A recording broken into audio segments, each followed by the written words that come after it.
100세 시대가 왔다지만 아픈 몸으로 장수하고 싶은 사람은 없을 겁니다. 노후 생활을 잘 이어가려면 80세의 벽을 잘 넘겨야 하는데요. 오늘은 그 방법을 알려드리고 싶습니다. 소 잃고 외양간 고친다고 하죠. 나이가 60이 넘어가면 슬슬 건강 걱정에 운동을 하게 됩니다. 육체가 늙기 시작하면 치매나 암, 폐렴 등 질병에 걸리진 않을까 무섭습니다. 소중한 인연들이 하나 둘 떠나면 점점 내 차례가 다가오는 것 같고 외로움도 그만큼 커지게 됩니다. 60이 돼서 운동을 열심히 해도 80이 가까워오면 발에 힘도 없고 물컵 드는 것도 힘이 들곤 하고요. 어떤 때는 TV를 보면서 리모컨을 들 힘도 없어 갑작스레 인생이 허무해지기도 합니다. 건강관리를 못했다는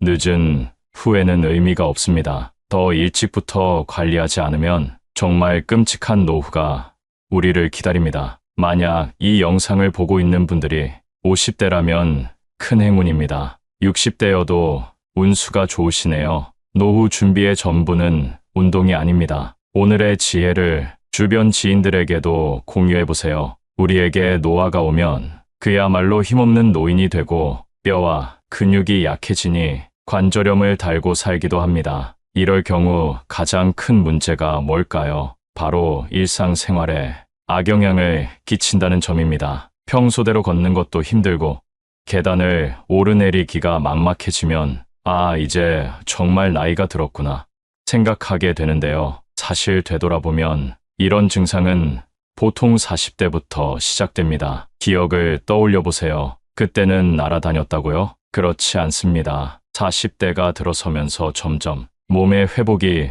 점점 더뎌집니다. 그러니 60대가 돼서야 운동한다고 해서 나아질 수가 없다는 것입니다. 40대부터 20년이 지난 시점인 60대에 운동을 하는 것은 안 하는 것보단 낫지만 비교적 늦은 나이에 노후 건강을 준비하는 것인데요. 하지만 걱정하지 마세요. 지금이라도 노후 건강을 잘 준비하면 80세의 벽을 넘어설 수 있습니다. 자, 나이가 들면 미각이나 시각 그리고 청각까지 감각이 전체적으로 떨어지죠. 나이가 드신 분들이 요리할 때 간을 맞추기 어렵다 말씀하시는 것처럼요. 그게 다 노화의 현상입니다. 우리 몸은 스스로 회복하는 본능이 있는데요. 나이가 들면 이런 회복력 또한 현저히 떨어지게 됩니다. 젊었을 때는 자고 일어나면 다시 쌩쌩해졌는데 이제는 회복력이 많이 떨어진 느낌이 납니다. 그러니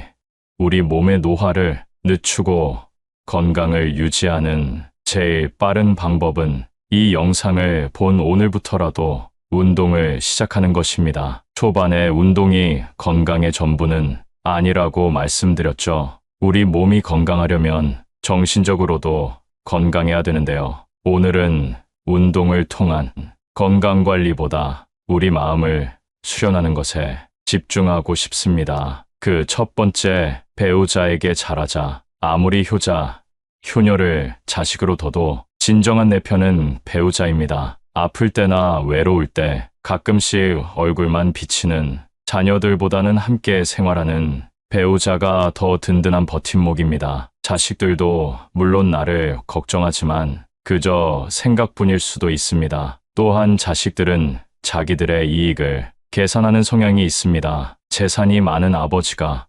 재혼한다고 하면 진심으로 아버지를 응원할 자녀가 있을까요? 재혼 반대의 주된 이유는 나에게 돌아올 재산이 줄어드는 것이고 재혼 상대가 재산을 노리고 접근하는 것이라 생각하기 때문입니다. 오히려 재산이 없으면 축하받는 재혼을 할지도 모르겠네요. 행복한 노년을 보낼 수 있는 삶의 동반자를 만났다는 사실에 기뻐하고 나중에 돌봄이 필요할 때 나를 대신할 사람이 생겼다고 안심할 수도 있겠죠. 이렇듯 자식들은 부모의 행복보다 우선적으로 내 입장에서 생각합니다. 그러니 누가 뭐라 하더라도 내 옆에 있는 배우자가 최고입니다. 두 번째, 참지 말고 무리하지도 말자. 80세가 넘게 되면 몸속 어딘가에 작은 암세포가 있거나 치매나 동맥경화가 진행되고 있는 경우가 많다고 합니다. 즉,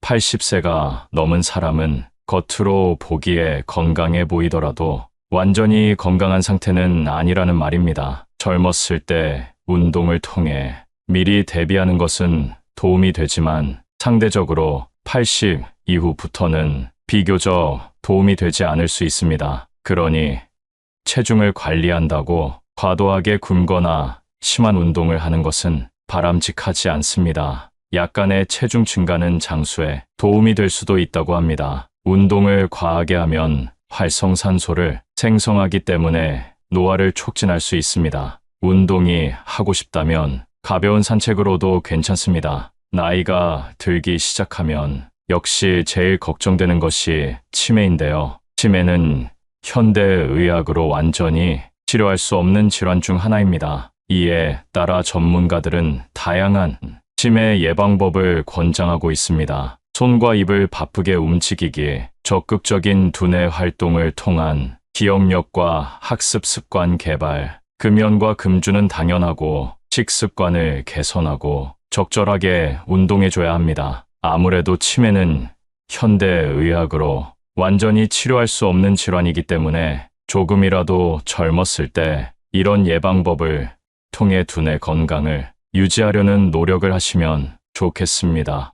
세 번째는 나이가 들어도 배워야 합니다. 제가 아는 어르신께서 말씀하시길 75세에 접어들어 우울감을 경험하셨다고 합니다. 평생 건강했던 몸이 내 맘처럼 움직이지 않아서 노화가 체감됐기 때문이라고 합니다. 병원을 갈 일이 이전보다 많아졌고 계속해서 치료를 하면서 내가 늙었다는 것을 인정하였다고 합니다. 전문가들도 노화 현상에서 개인차가 가장 크게 나타나는 시기가 70대부터라고 합니다. 건강한 사람과 그렇지 않은 사람의 차이는 70대부터 서서히 드러나고 80대 이후 급격히 벌어진다고 하네요. 그래서 나이가 들어도 일을 그만두면 안 된다고 얘기하는 것 같습니다. 꼭 일을 하지 않더라도 몸을 계속해서 움직이는 것이 건강에 도움이 되기 때문입니다. 따라서 나이가 들어서 일이 없더라도 배움을 멈추지 마시길 바랍니다. 배움이라는 것은 단순히 새로운 것을 하는 게 아니라 평생 쌓아온 지식과 경험을 나누는 것도 포함됩니다. 70대에 모든 것을 포기하고 늘어지기 시작한다면 남은 시간을 타인의 도움 없이 보내기가 더 힘들어질 것입니다. 그러나 70대 이전에 익숙해진 지식과 습관이 있다면 80대에도 그 건강한 습관이 유지될 확률이 높습니다. 우리의 뇌는 계속해서 사용할수록 건강해집니다. 뇌뿐만 아니라 근육이나 다른 신체 기능도 마찬가지입니다. 이 점을 꼭 기억해 주세요. 또한 나이가 들면 건강 유지의 비결로 사람들과 만나 대화를 나누는 것도 도움이 되곤 하는데요. 그래서인지 나이가 들수록 주변 사람과 멀어지는 것을 두려워하시는 분들이 많습니다. 젊었을 적 친하게 지내던 사람들과 여전히 연락하며 지내시나요? 그때의 나와 지금의 나, 둘 중에 더 행복했던 때는 언제인가요? 나이가 들수록 새로운 사람을 사귀기는 더 힘들어지는데요. 친구가 없다고 불행한 건 아니라는 사실을 알려드리고 싶습니다. 우리가 젊었을 때는 인생에서 친구가 전부였고 친구가 없으면 내가 부족한 것 같은 기분이 들기도 했습니다. 휴일이면 친구를 만나 술 한 잔 기울이는 게 행복이었고 고민을 털어놓고 어려운 일을 나누는 것이 우정이라고 생각했죠. 하지만 시간이 지나고 가정을 꾸리게 되면서 자연스레 연락이 뜸해지고 점점 멀어지게 됩니다. 그래서 나이가 들면 인간관계가 부질없다 느껴지는 것 같습니다. 또한 이제는 상대방이 마음에 안 들면 그 사람에 맞춰주기보다는 그냥 멀어지는 것이 더 편해져 버린 나이가 되었습니다. 이럴 때 문득 드는 생각은 나에게 문제가 있는 걸까 하는 것입니다. 전혀 문제가 아니다라고 말씀드리고 싶습니다. 오히려 아주 자연스러운 현상입니다. 이제는 친구가 점점 필요 없어지는 시기에 들어선 것입니다. 특히나 가족이 있다면 배우자와 자식, 그리고 손주들에게 관심을 쏟는 것으로 충분합니다. 친구들을 오랜만에 만나도 억지로 술 한잔 마시게 되고 알고 싶지도 않은 돈 얘기나 남을 뒷담화 하는 얘기를 하게 됩니다. 이런 만남을 하고 나서 집에 돌아갈 때면 감정 소모도 심하고 그만큼 시간이 아까울 수 없습니다. 또한 나이가 들게 되면 내 사정이 나아야 그나마 사람 취급을 받을 수 있습니다. 어디라도 아프거나 경제적으로 어려울 땐 연락도 없고 모임에 부르지도 않습니다. 아무리 내가 잘해줬어도 내가 힘들 땐 모른 척하는 것이 사람이랍니다. 물론 인품이 훌륭한 좋은 친구도 있습니다. 그러나 대부분의 사람들은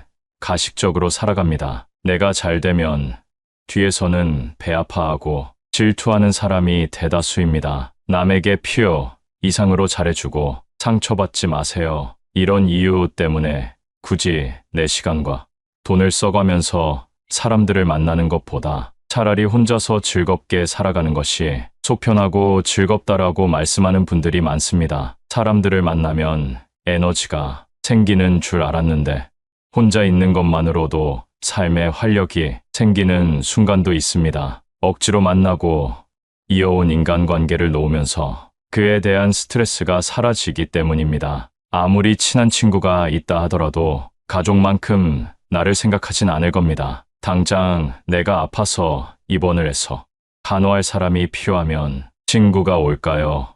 가족이 올까요? 친구는 친구일 뿐 가족을 대신할 수는 없는 것입니다. 친구 관계를 당장 끊으라는 말이 아닙니다. 축하할 일이 있으면 함께 기뻐해주고 힘든 일이 있을 때 슬픔을 나누는 것만으로도 친구 관계는 완성됩니다. 진심으로 이렇게 행동할 수 있는 친구 한두 명이면 충분합니다. 내 얘기를 잘 들어주고 공감해주고 나에게 꼭 필요한 말을 해주는 친구 말입니다. 나이가 들면 친구가 많아봤자 돈 자랑, 배우자 자랑, 자식 자랑, 뒷담화하기 바쁘고 배신당하기도 쉽습니다. 어렸을 땐 없으면 못 살 것 같던 친구 사이가 나이가 들수록 멀어지게 되는 이유는 뭘까요? 첫 번째는 가치관이 다르기 때문입니다. 사회생활을 하기 전 학교에서 만난 친구와는 부딪힐 일이 많지는 않았을 겁니다. 생활 패턴과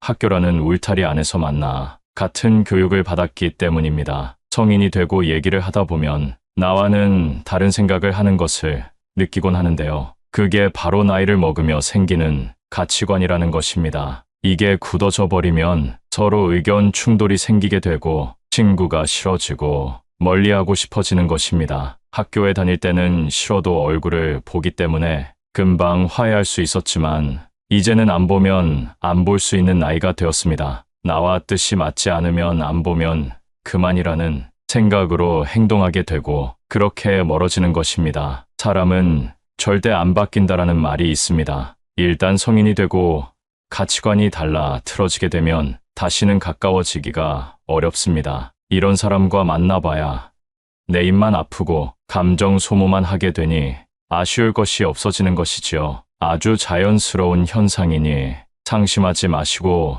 나의 감정에 더 집중하시면 좋겠습니다. 인연이라는 것은 가까워졌다가 멀어질 때도 있는 것입니다. 인간관계를 끊는 것을 두려워하지 마세요. 오랜만에 친구들을 만나면 종종 나이값 못하는 모습을 보곤 합니다. 친구니까 이해해줘야 할까요? 만약 그러한 행동의 화살이 나에게 향하게 된다면 그때도 친구니까 이해해줄 수 있을까요? 태도가 무례하거나 독불장군인 사람이 있다면 단호하게 끊어버리는 것도 도움이 됩니다. 친구 관계보다 중요한 것은 여러분의 마음과 감정을 지키는 것이라는 사실입니다. 두 번째는 생활 환경 차이 때문입니다. 나이가 들수록 사람마다 생활 수준 격차가 벌어집니다. 성공한 사람이 있는가 하면 가난하게 사는 사람도 있고 자식 덕분에 행복한 사람이 있는가 하면 자식 때문에 눈물 흘리는 사람도 있습니다. 또한 어떤 친구는 서울에 살기도 하고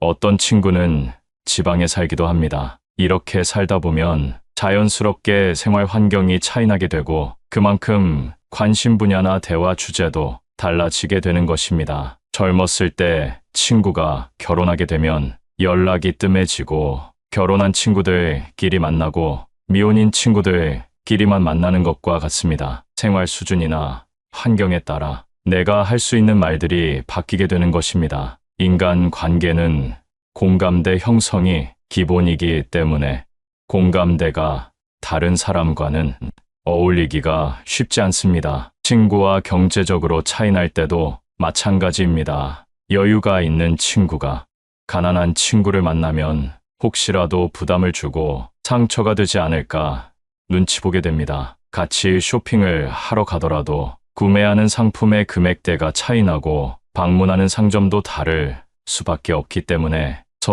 서로 약간의 불편함이나 거리감이 생기게 됩니다. 어렸을 땐 몰랐던 현실의 벽을 나이가 들수록 느끼게 되는 것입니다. 이렇게 현실적인 차이로 멀어지게 되면 서서히 마음도 멀어지게 됩니다. 이렇게 자연스레 멀어질 때는 마음 아파할 필요가 없습니다. 그저 내가 속한 환경에서 그리고 내가 좋아하는 취미 속에서 같은 공감대를 가진 사람과 대화하고 취미 그 자체를 즐기는 것이 더욱더 값진 일입니다. 앞서 경제적인 부분 때문에 친구와 멀어진다고 말씀드렸는데요. 세 번째 이유가 바로 돈과 시간입니다. 일과 가정을 돌보다 보면 친구를 만날 시간이 점점 없어집니다. 오랜만에 시간을 내서 친구를 만난다 해도 서로 바쁘고 현실에 치여 살다 보니 웃으며 넘어갈 일도 다투게 되고 피곤함을 느끼게 되기도 합니다. 점점 친구들을 만나는데 시간을 쓰는 게 아깝다고 생각하게 되고 마음 맞는 친구 한두 명 정도만 만나게 됩니다. 시간과 돈이 아까워서라도 피곤한 만남은 피하게 되는 것이지요. 또한 만나도 기쁘지 않은 자리에서 술 한 잔이나 식사를 하게 되면 거기에 지출하는 돈도 무시할 수 없습니다. 차라리 이 돈을 가족에게 쓰면 더 행복한 시간을 보낼 수 있다고 생각하게 되는 것이죠. 삶은 무한하지 않다는 사실을 점점 더 현실로 받아들이게 되고 한정된 돈과 시간을 불필요한 곳에 낭비하고 싶지 않게 되는 것입니다. 친구가 없으면 외로움을 느끼는 사람들도 있습니다. 친구는 인생에서 꼭 필요한 존재라고들 합니다. 물론 맞는 말입니다. 그러나 혼자 있을 때 고독을 즐길 수 있는 사람은 외부의 변화 때문에 마음이 흔들리지 않습니다. 그러니 남을 위해 살거나 남에게 나를 맞추지 말고 혼자서도 잘 지낼 수 있는 방법을 터득해야 합니다. 고독을 즐길 줄 아는 사람은 보통 남의 눈치를 보지 않습니다. 남의 시선을 무시하고 무례하게 행동한다는 말이 아닙니다. 내가 혼자일 때 또는 내가 무슨 행동을 할 때 타인의 시선을 의식해서 나답지 못하게 할 때가 있습니다. 혼자 즐길 줄 아는 사람은 이런 스트레스가 없습니다. 남의 시선 때문에 사람과 어울리고 눈치 보느라 타인에게 맞춰주는 사람들은 거기에서 오는 스트레스를 해소할 방법을 모릅니다. 세상은 의외로 당신에게 관심이 없습니다. 내가 혼자 밥을 먹던 혼자 등산을 하던 문제 있는 사람이라고 생각하지 않는다는 것입니다. 또한 이들은 고민을 길게 하지 않습니다. 고민은 짧게 행동은 빠르게 함으로써 결과를 얻어냅니다. 저도 예전에는 고민만 하고 그러다 보면 결국 행동하지 못하는 성격이었는데요. 유튜브에서 지금 당장 행동하라는 영상을 보고 지금은 어떤 고민이 있으면 짧게 하고 행동하는 사람이 되었습니다. 예를 들면 등산이 하고 싶으면 예전에는 혼자 가도 될까 고민하고 날씨 때문에 망설이고 등산화를 사야 되나 고민했다면 이제는 등산이 하고 싶으면 낮은 산이라도 가서 체험해 봅니다. 그리고 그 시간이 나에게 도움이 되면 조금 어려운 코스로 올라가 본다던가 하는 방법으로 세상을 대하고 있습니다. 그러다 보니 친구가 없어도 저 혼자서 할 일이 정말 많아졌습니다. 정말 중요한 행사가 아닌 이상 남에게 의지하지 않아도 되고 나에게 기분 좋은 일을 하게 되니 더 행복합니다. 예전에는 내가 할 수 있을까 두려웠고 아무것도 시작할 수 없었습니다. 하지만 혼자서 잘 사는 사람들이 생각은 짧게 하고 행동하는 모습을 보며 따라해보니 장점이 정말 많다는 사실을 깨달았습니다. 새로운 취미를 통해 만난 사람과도 대화할 수 있고 오늘은 어떤 사람과 마주칠까 설레기도 합니다. 여러분, 혼자인 것을 슬퍼하지 말고 오히려 기뻐하고 감사하세요. 감사하는 마음은 우울을 씻어준다고 합니다. 이런 마음으로 세상을 살면 밥맛도 좋고 숙면에도 도움이 된다는 말을 들었는데요. 여러분도 한번 경험해 보셨으면 좋겠습니다. 혼자서도 즐길 줄 아는 사람은 건강의 중요성을 잘 알고 있습니다. 건강의 중요성을 아는 것만큼 행복에 도움을 주는 것이 없습니다. 예전에 병원에서 젊었을 적 뼈 빠지게 일해서 부자가 된 할아버지를 만났습니다. 어렸을 때 일해서 이제 좀 살만해지니까 암에 걸렸다고 말씀하시면서 젊을 때 건강을 꼭 챙기라는 말을 들었습니다. 건강을 잃으면 전부를 잃는 것이다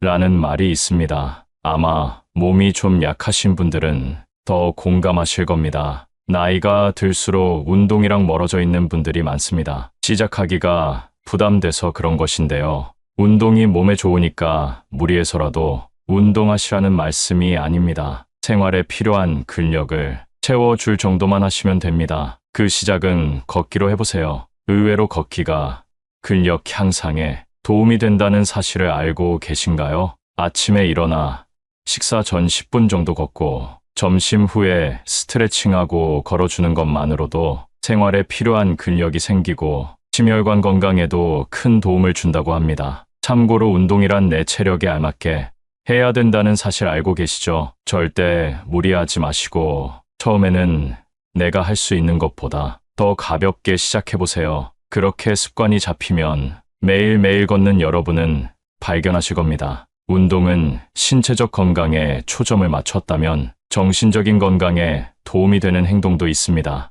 혼자서도 외로움을 느끼지 않는 사람은 육체뿐만 아니라 정신적으로도 건강한 사람이 많은데요. 그걸 가능하게 하는 것이 바로 명상입니다. 조용한 환경을 만들고 눈을 감습니다. 그리고 오늘 감사했던 일에 대해 생각해 보는 겁니다. 처음엔 감사할 일이 떠오르지 않으실 겁니다. 그러나 하루 이틀 지나가고 명상을 계속 이어나갈수록 여러분의 인생에는 감사함이 넘치는 일들이 가득하다는 사실을 깨닫게 될 것이라고 확신합니다. 사람은 진심으로 감사함을 느낄 때 마음이 넓어진다고 합니다. 감사함으로 벅차오르는 감정을 기억했다가 일기로 남기면 그 효과가 배가 된다고 합니다. 저는 핸드폰보다 손으로 직접 쓰는 것을 추천드립니다. 손으로 감사한 일을 써내려가다 보면 며칠이 지나도 그 기억이나 감정이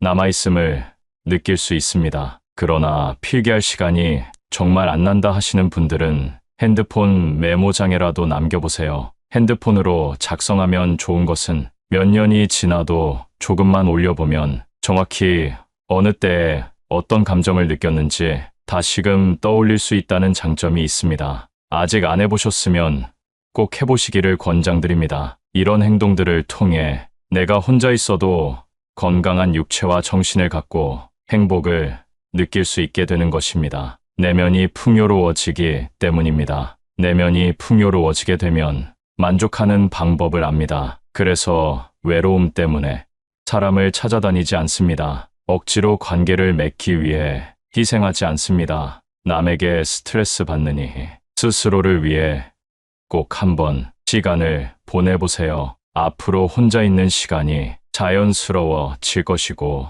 그렇기 때문에 혼자가 되는 방법을 배워야 하는 것입니다. 혼자서도 편안한 상태로 있기 위해선 첫 번째, 행복을 외부에서 찾으면 안 됩니다. 외부라는 것은 내가 아닌 타인입니다. 사람을 너무 믿고 의지하게 되면 결국 배신과 상처를 입게 됩니다. 어떤 사람의 좋은 면 한 가지만 보고 그 사람을 평가하거나 신뢰하면 안 되고 이 사람의 좋은 면 뒤에 어떤 진성성을 가진 사람인지 아는 것이 더 중요합니다. 두 번째는 고독을 두려워하지 말라는 것입니다. 고독이란 사람으로 태어났다면 어쩔 수 없이 경험해야 할 운명이라고 합니다. 어차피 고독함이 다가올 것이라면 그 시간을 활용하여 우리 자신에 대해 생각하고 혼자 있을 때 무엇을 하면 내가 행복한지 진지하게 생각해 보는 것이 정말 큰 도움이 된다고 합니다. 나이가 들어서야 나에게 주어진 시간을 정말 나를 위해 쓸 수 있게 된 것입니다. 노년이 되어 내가 마음만 먹으면 좋아하는 일을 도전해 볼 수 있는 그 자체가 축복입니다. 60부터 제2의 인생이라는 말도 있습니다. 제2의 인생을 전성기로 보낼 수 있습니다. 그건 바로 나의 가치를 생각해 보는 것입니다. 젊었을 적 부모 역할, 자식 역할 하느라 내가 좋아하는 일 하지 못하고 그동안 참고 사셨을 거라 생각됩니다. 그렇기 때문에 내 가치를 생각할 시간은커녕 내가 무엇을 좋아하는지, 내가 싫어하는 것은 무엇인지 제대로 아는 어른이 별로 없습니다. 여러분 스스로에게 사랑한다는 말을 해보신 적이 있나요? 씻으며 거울을 볼 때나 자기 전 침대에 누워있을 때 스스로에게 사랑한다는 말을 해보세요. 그동안 고생했지. 난 나를 사랑해. 제2의 인생을 만끽하며 살 거야 라고 말해보세요. 처음엔 모두들 어색해하고 어떤 분들은 눈물을 흘리기도 하는데요. 그게 바로 누군가에게 위로받지 못했다는 사실입니다. 그러니 내가 나를 사랑해주고 아껴주는 것으로 하루를 시작해보세요. 정말 기분 좋게 하루를 시작할 수 있고 그 기분이 자기 전까지 이어집니다. 웃음도 절로 납니다. 웃음이 만병통치약이라는 말 아시죠? 스트레스를 날려주고 내 인생에서 내가 가장 중요한 사람이라는 사실을 일깨워줍니다. 앞서 말씀드린 것처럼 사람은 모두 늙고 늙으면 혼자가 되는 것이 자연스러운 세상의 이치입니다. 그러나 이러한 세상 속에서 나는 단 한 명뿐입니다. 내 인생의 주인공은 나라는 사실을 기억하세요. 세월은 계속해서 흐르고 있습니다. 지난 세월을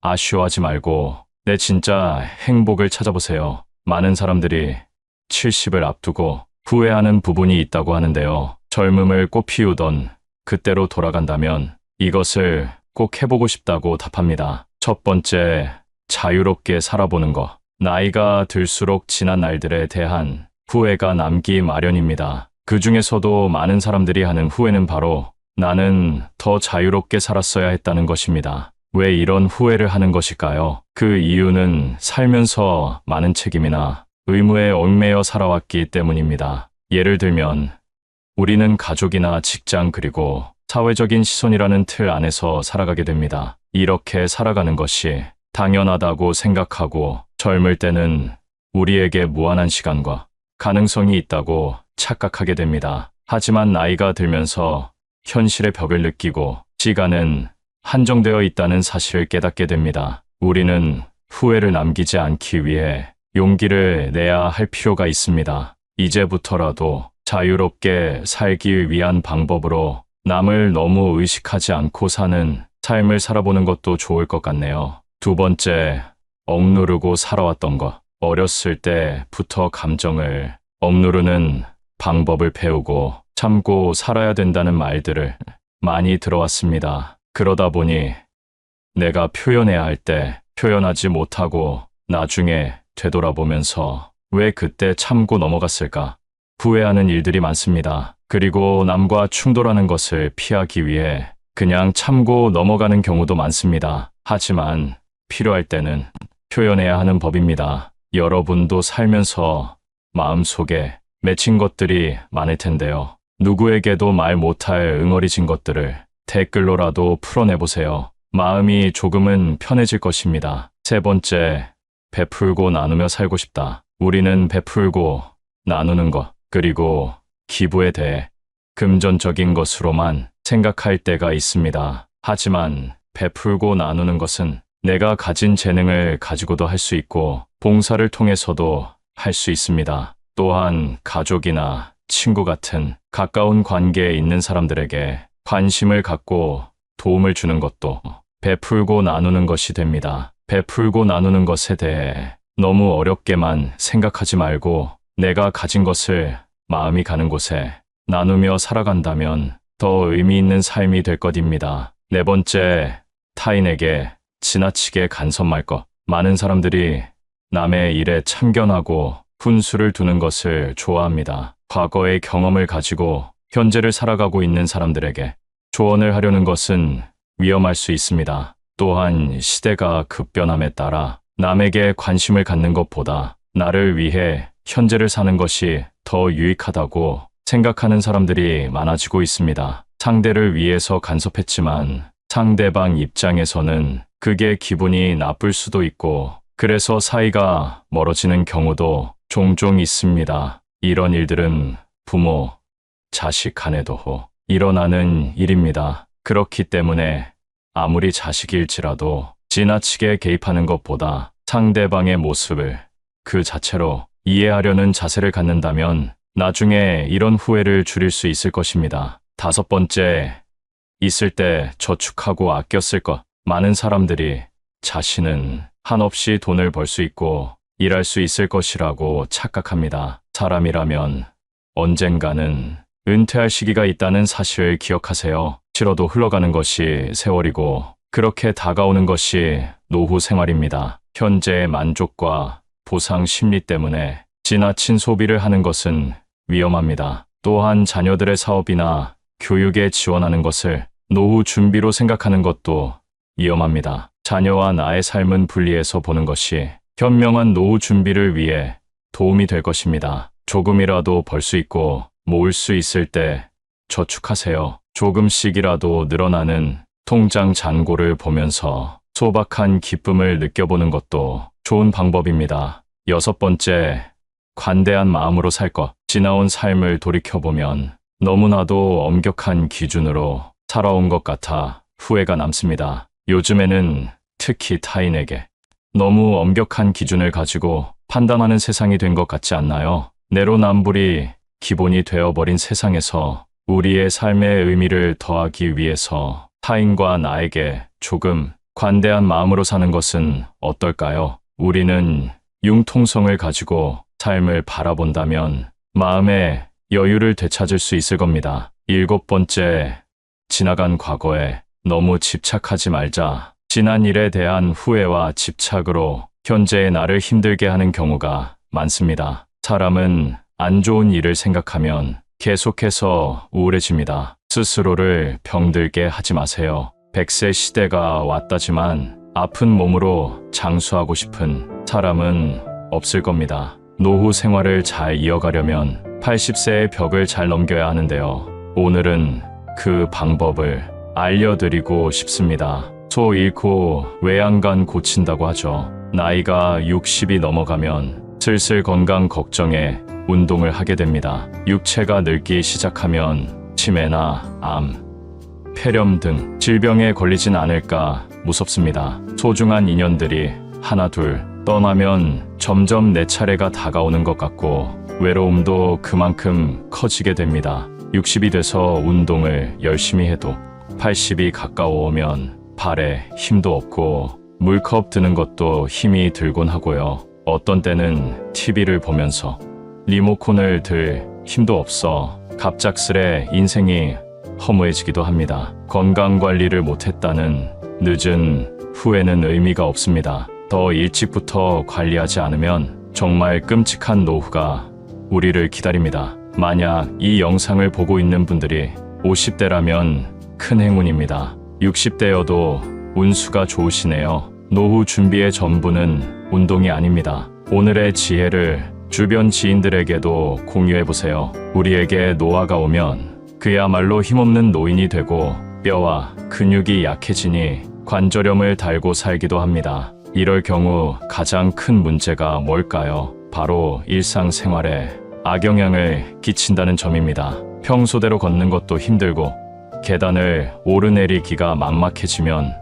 이제 정말 나이가 들었구나 생각하게 되는데요. 사실 되돌아보면 이런 증상은 보통 40대부터 시작됩니다. 기억을 떠올려 보세요. 그때는 날아다녔다고요? 그렇지 않습니다. 40대가 들어서면서 점점 몸의 회복이 점점 더뎌집니다. 그러니 60대가 돼서야 운동한다고 해서 나아질 수가 없다는 것입니다. 40대부터 20년이 지난 시점인 60대에 운동을 하는 것은 안 하는 것보단 낫지만 비교적 늦은 나이에 노후 건강을 준비하는 것인데요. 하지만 걱정하지 마세요. 지금이라도 노후 건강을 잘 준비하면 80세의 벽을 넘어설 수 있습니다. 자, 나이가 들면 미각이나 시각 그리고 청각까지 감각이 전체적으로 떨어지죠. 나이가 드신 분들이 요리할 때 간을 맞추기 어렵다 말씀하시는 것처럼요. 그게 다 노화의 현상입니다. 우리 몸은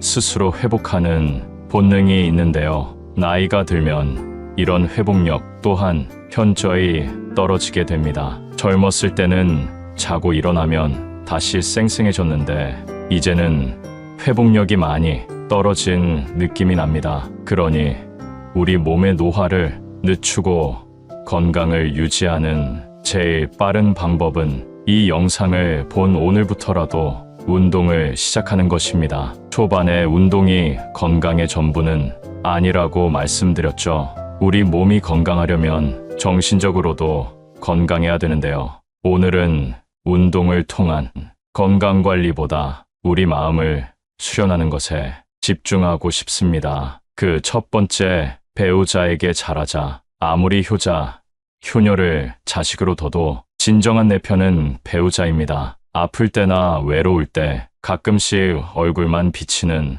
자녀들보다는 함께 생활하는 배우자가 더 든든한 버팀목입니다. 자식들도 물론 나를 걱정하지만 그저 생각뿐일 수도 있습니다. 또한 자식들은 자기들의 이익을 계산하는 성향이 있습니다. 재산이 많은 아버지가 재혼한다고 하면 진심으로 아버지를 응원할 자녀가 있을까요? 재혼 반대의 주된 이유는 나에게 돌아올 재산이 줄어드는 것이고 재혼 상대가 재산을 노리고 접근하는 것이라 생각하기 때문입니다. 오히려 재산이 없으면 축하받는 재혼을 할지도 모르겠네요. 행복한 노년을 보낼 수 있는 삶의 동반자를 만났다는 사실에 기뻐하고 나중에 돌봄이 필요할 때 나를 대신할 사람이 생겼다고 안심할 수도 있겠죠. 이렇듯 자식들은 부모의 행복보다 우선적으로 내 입장에서 생각합니다. 그러니 누가 뭐라 하더라도 내 옆에 있는 배우자가 최고입니다. 두 번째, 참지 말고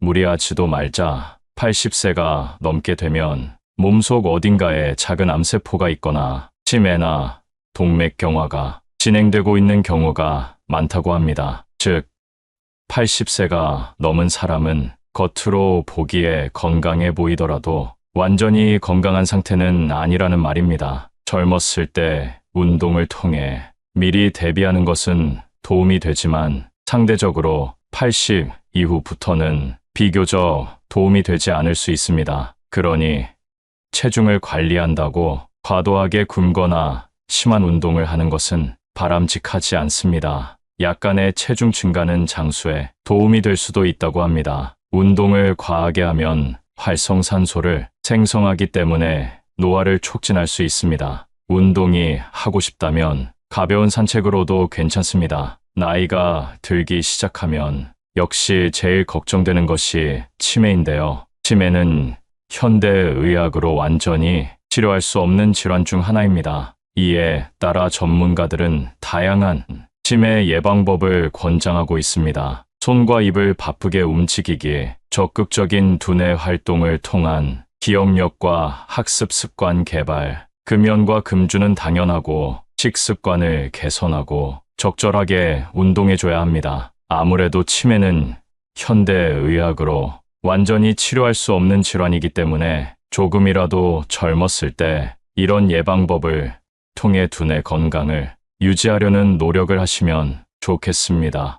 세 번째는 나이가 들어도 배워야 합니다. 제가 아는 어르신께서 말씀하시길 75세에 접어들어 우울감을 경험하셨다고 합니다. 평생 건강했던 몸이 내 맘처럼 움직이지 않아서 노화가 체감됐기 때문이라고 합니다. 병원을 갈 일이 이전보다 많아졌고 계속해서 치료를 하면서 내가 늙었다는 것을 인정하였다고 합니다. 전문가들도 노화 현상에서 개인차가 가장 크게 나타나는 시기가 70대부터라고 합니다. 건강한 사람과 그렇지 않은 사람의 차이는 70대부터 서서히 드러나고 80대 이후 급격히 벌어진다고 하네요. 그래서 나이가 들어도 일을 그만두면 안 된다고 얘기하는 것 같습니다. 꼭 일을 하지 않더라도 몸을 계속해서 움직이는 것이 건강에 도움이 되기 때문입니다. 따라서 나이가 들어서 일이 없더라도 배움을 멈추지 마시길 바랍니다. 배움이라는 것은 단순히 새로운 것을 하는 게 아니라 평생 쌓아온 지식과 경험을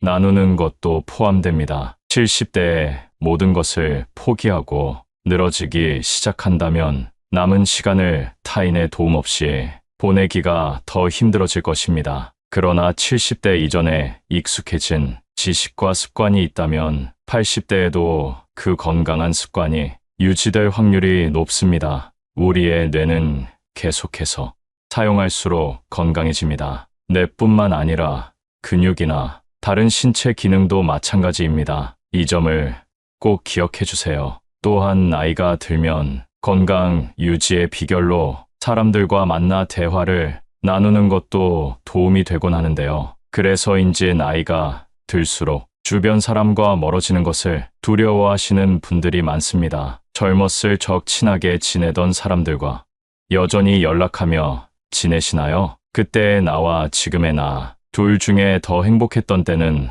언제인가요? 나이가 들수록 새로운 사람을 사귀기는 더 힘들어지는데요. 친구가 없다고 불행한 건 아니라는 사실을 알려드리고 싶습니다. 우리가 젊었을 때는 인생에서 친구가 전부였고 친구가 없으면 내가 부족한 것 같은 기분이 들기도 했습니다. 휴일이면 친구를 만나 술 한 잔 기울이는 게 행복이었고 고민을 털어놓고 어려운 일을 나누는 것이 우정이라고 생각했죠. 하지만 시간이 지나고 가정을 꾸리게 되면서 자연스레 연락이 뜸해지고 점점 멀어지게 됩니다. 그래서 나이가 들면 인간관계가 부질없다 느껴지는 것 같습니다. 또한 이제는 상대방이 마음에 안 들면 그 사람에 맞춰주기보다는 그냥 멀어지는 것이 더 편해져 버린 나이가 되었습니다. 이럴 때 문득 드는 생각은 나에게 문제가 있는 걸까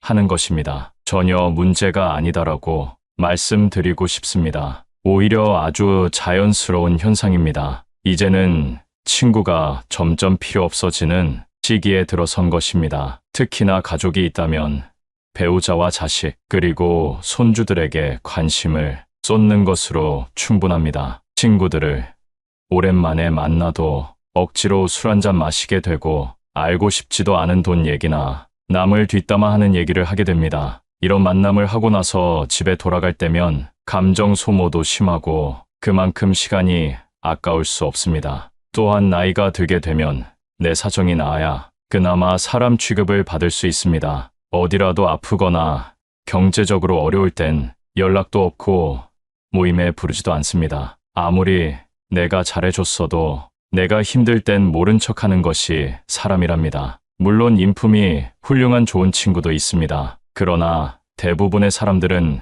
가식적으로 살아갑니다. 내가 잘 되면 뒤에서는 배 아파하고 질투하는 사람이 대다수입니다. 남에게 필요 이상으로 잘해주고 상처받지 마세요. 이런 이유 때문에 굳이 내 시간과 돈을 써가면서 사람들을 만나는 것보다 차라리 혼자서 즐겁게 살아가는 것이 속편하고 즐겁다라고 말씀하는 분들이 많습니다. 사람들을 만나면 에너지가 생기는 줄 알았는데 혼자 있는 것만으로도 삶의 활력이 생기는 순간도 있습니다. 억지로 만나고 이어온 인간관계를 놓으면서 그에 대한 스트레스가 사라지기 때문입니다. 아무리 친한 친구가 있다 하더라도 가족만큼 나를 생각하진 않을 겁니다. 당장 내가 아파서 입원을 해서 간호할 사람이 필요하면 친구가 올까요?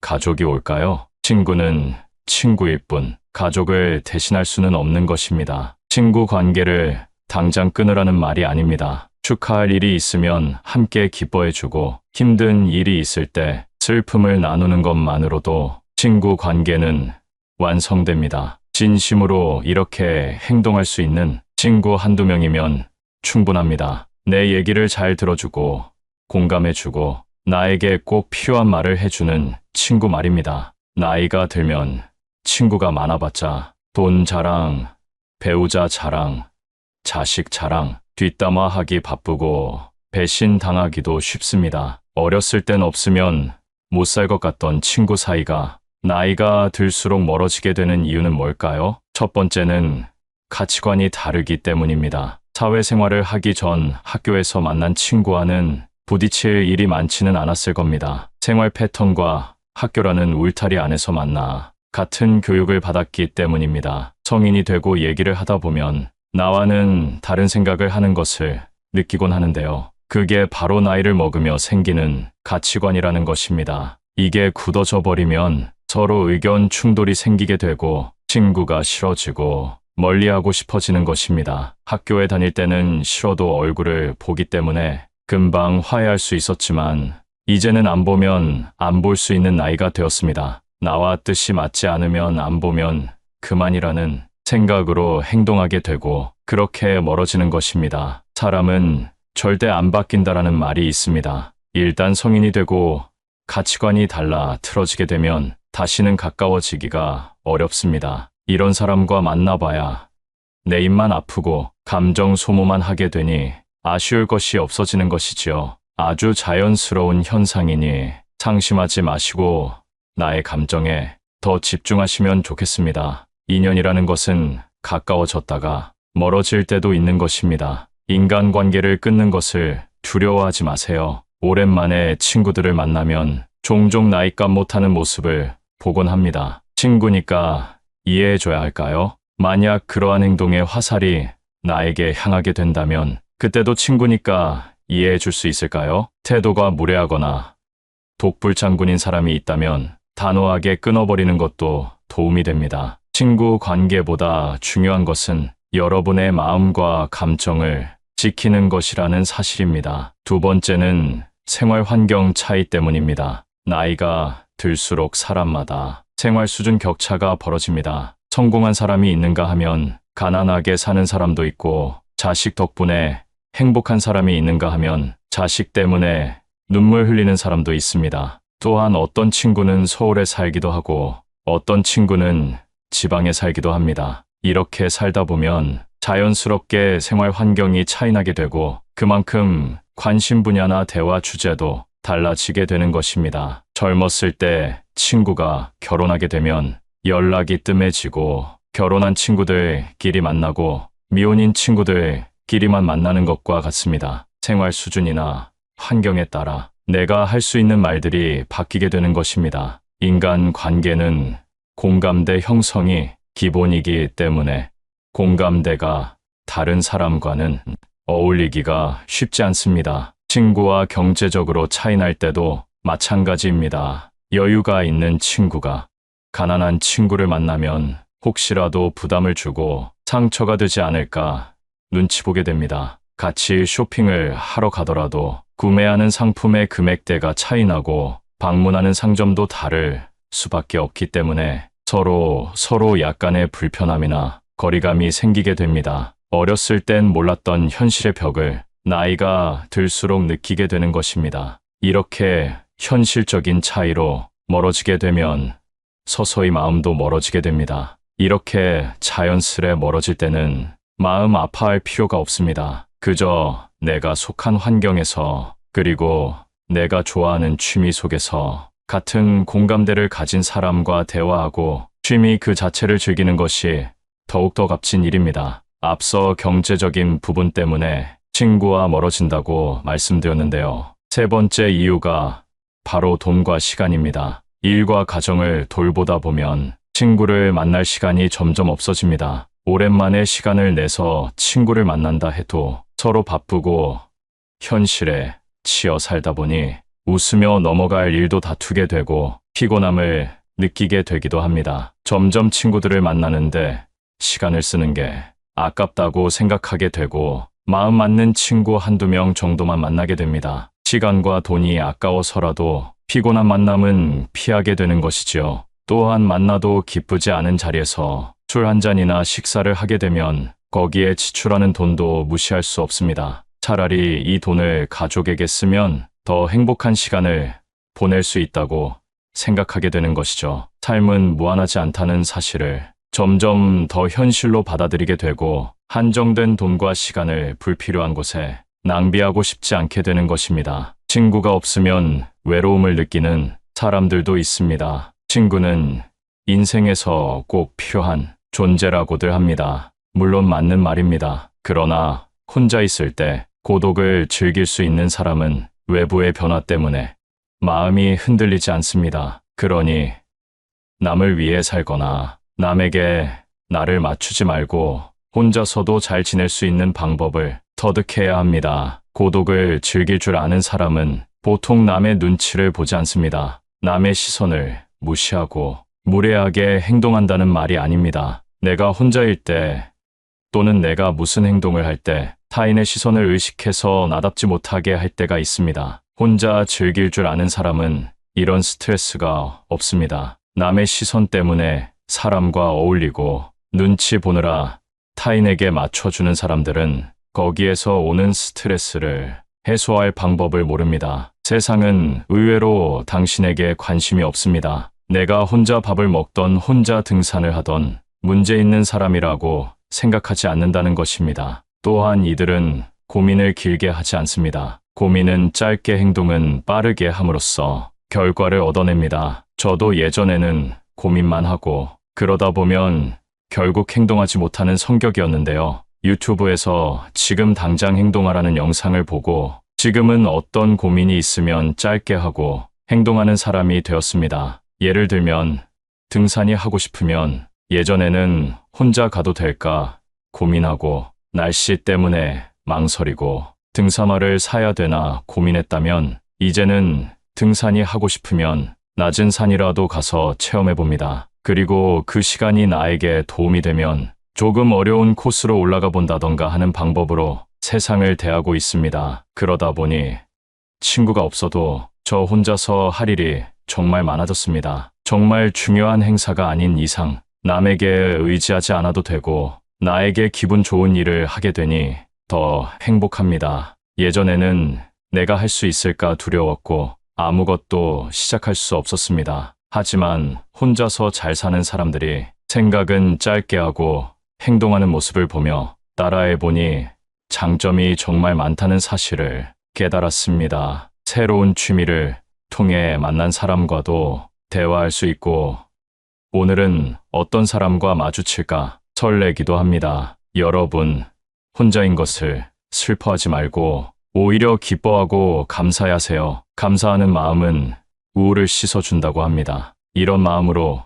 세상을 살면 밥맛도 좋고 숙면에도 도움이 된다는 말을 들었는데요. 여러분도 한번 경험해 보셨으면 좋겠습니다. 혼자서도 즐길 줄 아는 사람은 건강의 중요성을 잘 알고 있습니다. 건강의 중요성을 아는 것만큼 행복에 도움을 주는 것이 없습니다. 예전에 병원에서 젊었을 적 뼈 빠지게 일해서 부자가 된 할아버지를 만났습니다. 어렸을 때 일해서 이제 좀 살만해지니까 암에 걸렸다고 말씀하시면서 젊을 때 건강을 꼭 챙기라는 말을 들었습니다. 건강을 잃으면 전부를 잃는 것이다 라는 말이 있습니다. 아마 몸이 좀 약하신 분들은 더 공감하실 겁니다. 나이가 들수록 운동이랑 멀어져 있는 분들이 많습니다. 시작하기가 부담돼서 그런 것인데요. 운동이 몸에 좋으니까 무리해서라도 운동하시라는 말씀이 아닙니다. 생활에 필요한 근력을 채워줄 정도만 하시면 됩니다. 그 시작은 걷기로 해보세요. 의외로 걷기가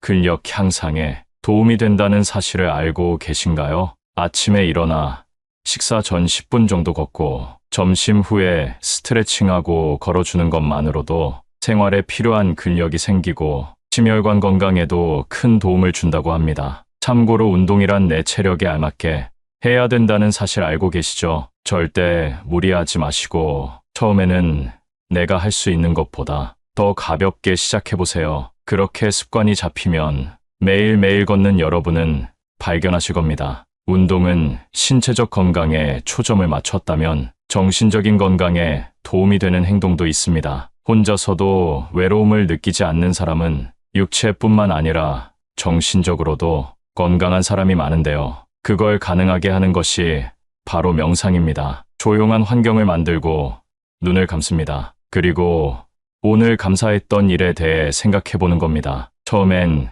감사할 일이 떠오르지 않으실 겁니다. 그러나 하루 이틀 지나가고 명상을 계속 이어나갈수록 여러분의 인생에는 감사함이 넘치는 일들이 가득하다는 사실을 깨닫게 될 것이라고 확신합니다. 사람은 진심으로 감사함을 느낄 때 마음이 넓어진다고 합니다. 감사함으로 벅차오르는 감정을 기억했다가 일기로 남기면 그 효과가 배가 된다고 합니다. 저는 핸드폰보다 손으로 직접 쓰는 것을 추천드립니다. 손으로 감사한 일을 써내려가다 보면 며칠이 지나도 그 기억이나 감정이 남아있음을 느낄 수 있습니다. 그러나 필기할 시간이 정말 안 난다 하시는 분들은 핸드폰 메모장에라도 남겨보세요. 핸드폰으로 작성하면 좋은 것은 몇 년이 지나도 조금만 올려보면 정확히 어느 때에 어떤 감정을 느꼈는지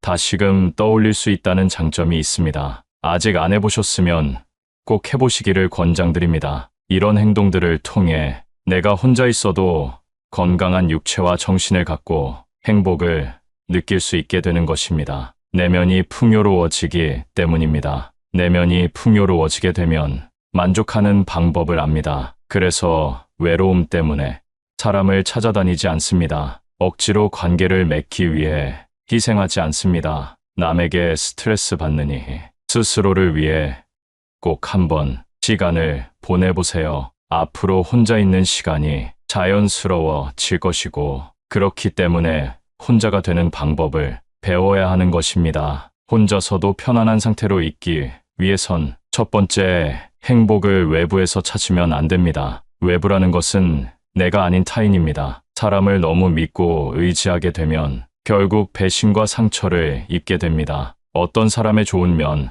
한 가지만 보고 그 사람을 평가하거나 신뢰하면 안 되고 이 사람의 좋은 면 뒤에 어떤 진성성을 가진 사람인지 아는 것이 더 중요합니다. 두 번째는 고독을 두려워하지 말라는 것입니다. 고독이란 사람으로 태어났다면 어쩔 수 없이 경험해야 할 운명이라고 합니다. 어차피 고독함이 다가올 것이라면 그 시간을 활용하여 우리 자신에 대해 생각하고 혼자 있을 때 무엇을 하면 내가 행복한지 진지하게 생각해보는 것이 정말 큰 도움이 된다고 합니다. 나이가 들어서야 나에게 주어진 시간을 정말 나를 위해 쓸 수 있게 된 것입니다. 노년이 되어 내가 마음만 먹으면 좋아하는 일을 도전해 볼 수 있는 그 자체가 축복입니다. 60부터 제2의 인생이라는 말도 있습니다. 제2의 인생을 전성기로 보낼 수 있습니다. 그건 바로 나의 가치를 생각해 보는 것입니다. 젊었을 적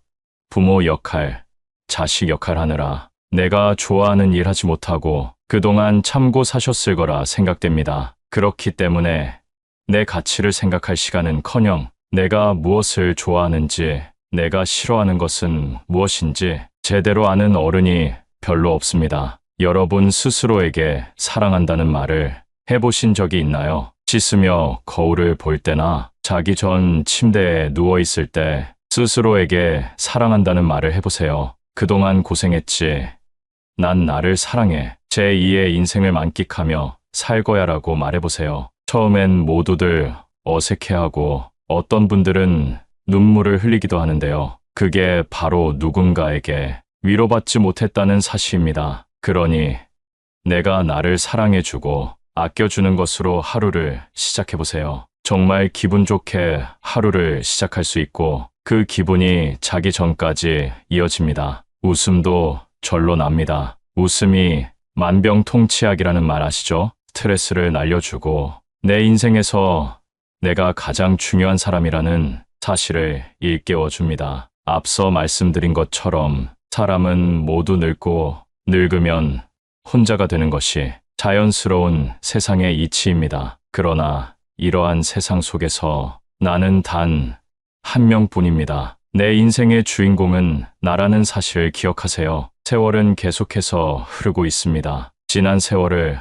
아쉬워하지 말고 내 진짜 행복을 찾아보세요. 많은 사람들이 70을 앞두고 후회하는 부분이 있다고 하는데요. 젊음을 꽃피우던 그때로 돌아간다면 이것을 꼭 해보고 싶다고 답합니다. 첫 번째, 자유롭게 살아보는 것. 나이가 들수록 지난 날들에 대한 후회가 남기 마련입니다. 그 중에서도 많은 사람들이 하는 후회는 바로 나는 더 자유롭게 살았어야 했다는 것입니다. 왜 이런 후회를 하는 것일까요? 그 이유는 살면서 많은 책임이나 의무에 얽매여 살아왔기 때문입니다. 예를 들면, 우리는 가족이나 직장 그리고 사회적인 시선이라는 틀 안에서 살아가게 됩니다. 이렇게 살아가는 것이 당연하다고 생각하고 젊을 때는 우리에게 무한한 시간과 가능성이 있다고 착각하게 됩니다. 하지만 나이가 들면서 현실의 벽을 느끼고 시간은 한정되어 있다는 사실을 깨닫게 됩니다. 우리는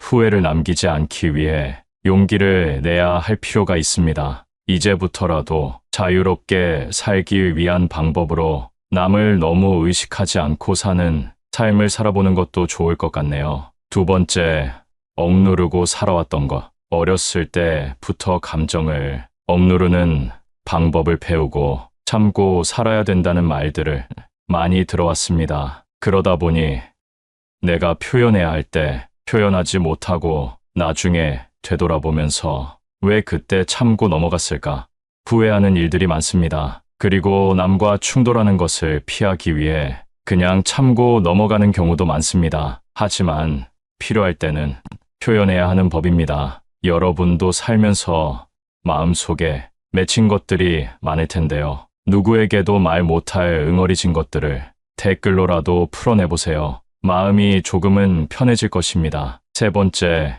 베풀고 나누며 살고 싶다. 우리는 베풀고 나누는 것, 그리고 기부에 대해 금전적인 것으로만 생각할 때가 있습니다. 하지만 베풀고 나누는 것은 내가 가진 재능을 가지고도 할 수 있고 봉사를 통해서도 할 수 있습니다. 또한 가족이나 친구 같은 가까운 관계에 있는 사람들에게 관심을 갖고 도움을 주는 것도 베풀고 나누는 것이 됩니다. 베풀고 나누는 것에 대해 너무 어렵게만 생각하지 말고 내가 가진 것을 마음이 가는 곳에 나누며 살아간다면 더 의미 있는 삶이 될 것입니다. 네 번째, 타인에게 지나치게 간섭할 것. 많은 사람들이 남의 일에 참견하고 훈수를 두는 것을 좋아합니다. 과거의 경험을 가지고 현재를 살아가고 있는 사람들에게 조언을 하려는 것은 위험할 수 있습니다. 또한 시대가 급변함에 따라 남에게 관심을 갖는 것보다 나를 위해 현재를 사는 것이 더 유익하다고 생각하는 사람들이 많아지고 있습니다. 상대를 위해서 간섭했지만 상대방 입장에서는 그게 기분이 나쁠 수도 있고 그래서 사이가 멀어지는 경우도 종종 있습니다. 이런 일들은 부모, 자식 간에도 일어나는 일입니다. 그렇기 때문에 아무리 자식일지라도 지나치게 개입하는 것보다 상대방의 모습을 그 자체로 이해하려는 자세를 갖는다면 나중에 이런 후회를 줄일 수 있을 것입니다. 다섯 번째, 있을 때 저축하고 아껴 쓸 것. 많은 사람들이 자신은 한없이 돈을 벌 수 있고 일할 수 있을 것이라고 착각합니다. 사람이라면 언젠가는 은퇴할 시기가 있다는 사실을 기억하세요. 싫어도 흘러가는 것이 세월이고 그렇게 다가오는 것이 노후 생활입니다. 현재의 만족과 보상 심리 때문에 지나친 소비를 하는 것은 위험합니다. 또한 자녀들의 사업이나 교육에 지원하는 것을 노후 준비로 생각하는 것도 위험합니다. 자녀와 나의 삶은 분리해서 보는 것이 현명한 노후 준비를 위해 도움이 될 것입니다. 조금이라도 벌 수 있고 모을 수 있을 때 저축하세요. 조금씩이라도 늘어나는 통장 잔고를 보면서 소박한 기쁨을 느껴보는 것도 좋은 방법입니다. 여섯 번째, 관대한 마음으로 살 것. 지나온 삶을 돌이켜보면 너무나도 엄격한 기준으로 살아온 것 같아 후회가 남습니다. 요즘에는 특히 타인에게 너무 엄격한 기준을 가지고 판단하는 세상이 된 것 같지 않나요? 내로남불이 기본이 되어버린 세상에서 우리의 삶의 의미를 더하기 위해서 타인과 나에게 조금 관대한 마음으로 사는 것은 어떨까요? 우리는 융통성을 가지고 삶을 바라본다면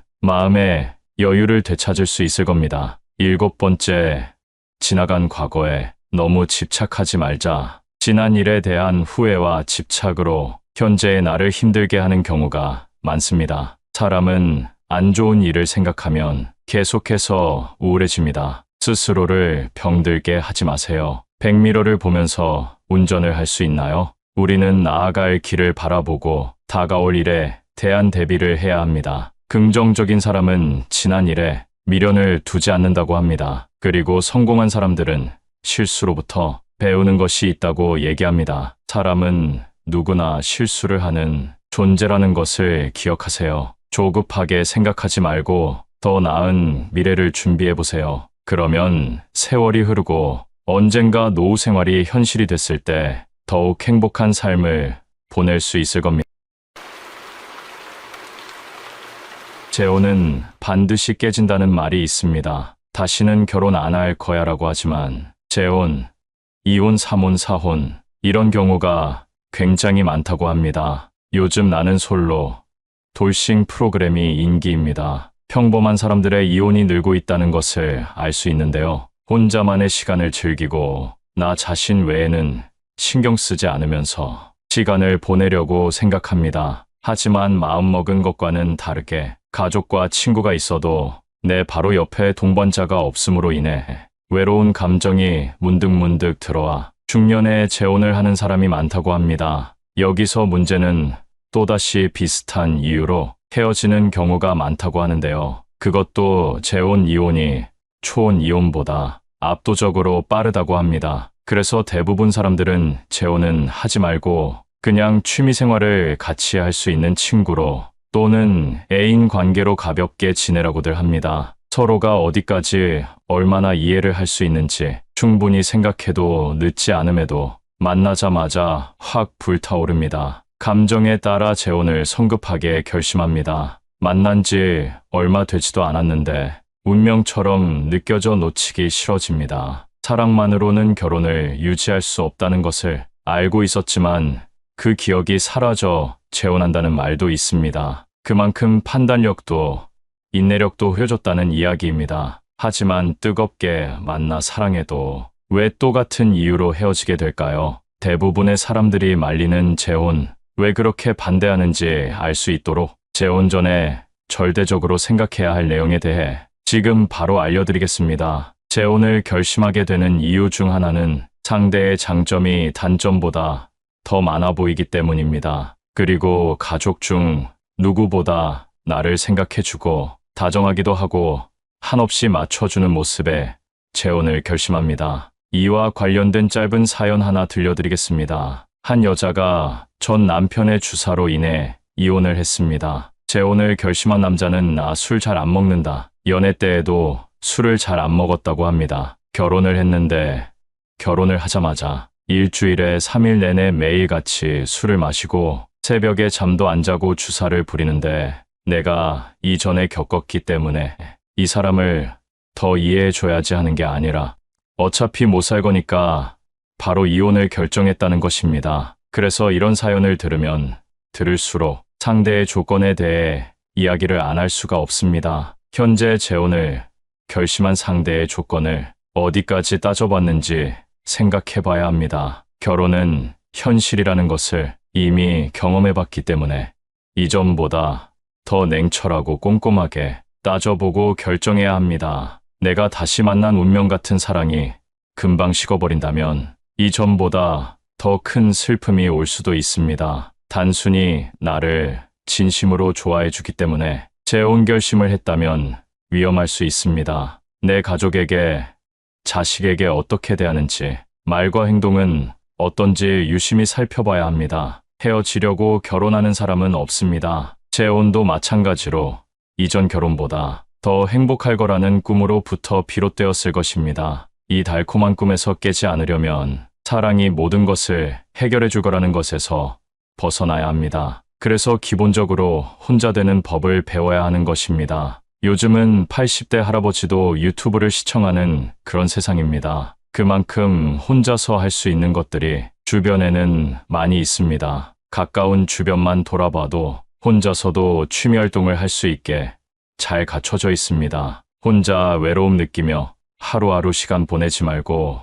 그 시간을 자신에 대해 알아가는 시간으로 만들고 여행 다니며 혼자만의 시간을 즐긴다면 여유가 생겨 재혼 결심에 대한 판단이 잘 서게 될 것입니다. 이렇게 혼자 살아도 얼마든지 좋은 사람들을 만나 즐기며 살 수 있는데 무리하게 재혼을 하는 경우가 있습니다. 그러다가 각각의 자녀들에게 또 다시 상처를 주는 일이 발생할 수 있습니다. 초혼 때 이미 결혼의 환상이 깨졌기 때문에 상대에 대한 조건을 반드시 따지고 계산해야 합니다. 남녀가 재혼을 생각하는 이유는 각각 다르기 때문에 더더욱이 따져봐야 하는 것입니다. 남자가 재혼을 하려는 이유는 첫 번째로는 정기적인 성생활을 위해, 두 번째는 어린 자녀 양육을 위해, 세 번째는 노부모 부양을 위한 것이지만 여자는 절대적으로 경제적인 이유라고 합니다. 자신 혼자서는 노후까지 자신이 없어서라고 하는데요. 이런 상황에 남자가 적극적으로 결혼하자고